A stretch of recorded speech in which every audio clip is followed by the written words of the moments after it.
Jordan Peterson was on with Joe Rogan. Apparently, he wanted to talk about gender ideology. He had a hot take. What do you think it means when someone is so attracted to the idea that they were born in the wrong body? It means so much. They're so... That is not being attracted to an idea. A phenomenon called gender dysphoria. There are people that think that their arm doesn't belong on their body. That so much so that they had to go and get it amputated to feel normal. Our brains are fucked up. It's just meat with electricity running through it. Of course, with 8 billion people on the planet, we're going to have some fucked up shit going on. Not that being trans is fucked up shit. It's just natural that our bodies are going to produce weird things happening that you wouldn't feel normal in the body that you were born in. It's not something to be afraid of, and it's not something for two cis white dudes to have fucking discussions about. For clicks, it's stupid. Compelled that they're willing to go through surgery to change...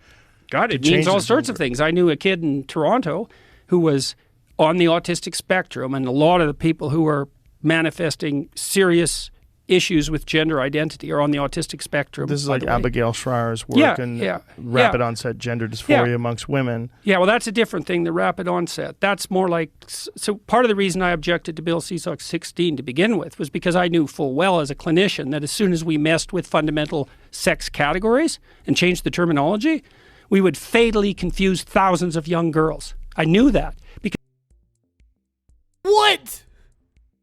Fatally confuse thousands of young girls? What does that even mean? Fatally confuse them.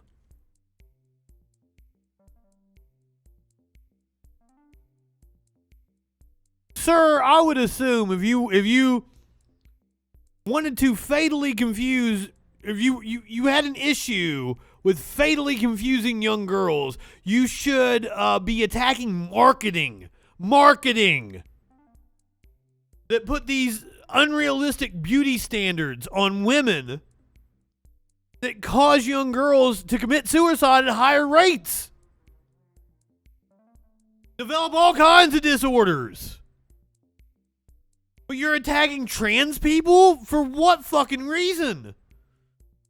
Because I knew the literature on psychological contagion, and it stretches back like 500 years, that literature, 300 years. It's all outlined in a book by Henri Ellenberger called History of, what's the name of the book? History of Psychoanalytic Ideas. It doesn't matter. It's Henri Ellenberger, and it's his main work if you want to look it up. And so psychological contagions are very common. And so one of them, for example, was the satanic ritual abuse accusations that emerged in daycares in the 1980s. And that was a consequence of women going into the workforce en masse, leaving their children with strangers. What? No! That was a consequence of fucking idiotic Christians needing something to rally against. And like, this is the start of like the TV televangelist time and shit. It's how they raise money, by keeping their followers scared. The fuck? Jordan Peterson is a fucking idiot. Benzo brain, you have no idea what you're talking about. And starting to have pathological fantasies about it, especially if they were borderline schizophrenic. And those fantasies propagated into the population.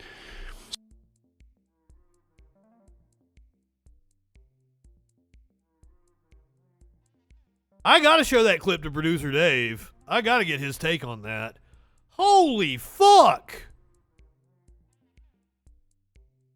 Anyone listening to Jordan Peterson for anything is fucking stupid. And you know what? I actually watched some of his lectures.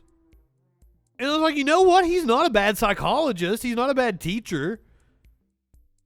There wasn't anything offensive in his lectures of what I watched of them. But holy cow! This man has lost his fucking mind.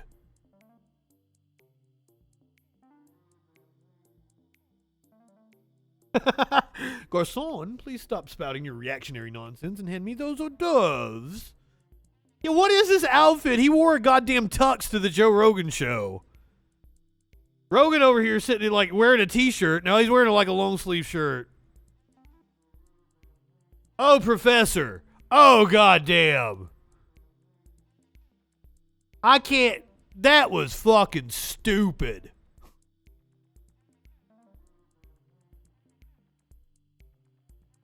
Oi. Oi. You wear a tux to the Joe Rogan experience. I would think you wouldn't want to wear a tux because you wouldn't want to get the smell of cigar and pot all over it.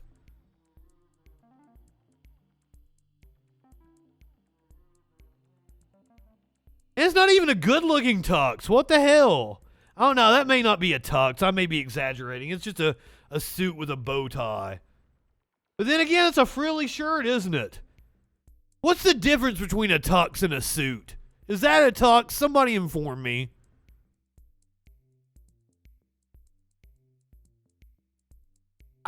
God damn. Apparently his wife is still alive. I thought his wife died, but she had like a battle with cancer. At least that's what producer Dave told me. His wife is still alive, so maybe he was taking her out on the town in Austin. Austin's a cool fucking city. Fucking shit. Fuck. This has been a tough show. Benzos are a hell of a drug. Never been my thing. I always hated when somebody came over, they were on the benzos, and they'd be smoking a cigarette on my couch. You'd have to stop them from fucking burning the couch up. And Oh, God. Okay, Warlord hitting us with the tux and suit differences. The primary physical difference between a tuxedo and a suit is the presence of satin. Traditionally, tuxedos have satin facing on the lapels, buttons, pocket trim, and a satin side stripe down the leg of the trousers. Suits don't incorporate any satin and usually have either plastic buttons or buttons faced with the same fabric as the coat. Is that a suit or is that a tux? The video is kind of degraded, so you can't really tell the fabric of the lapel and shit. I like my suits with Satan. Hell, Satan.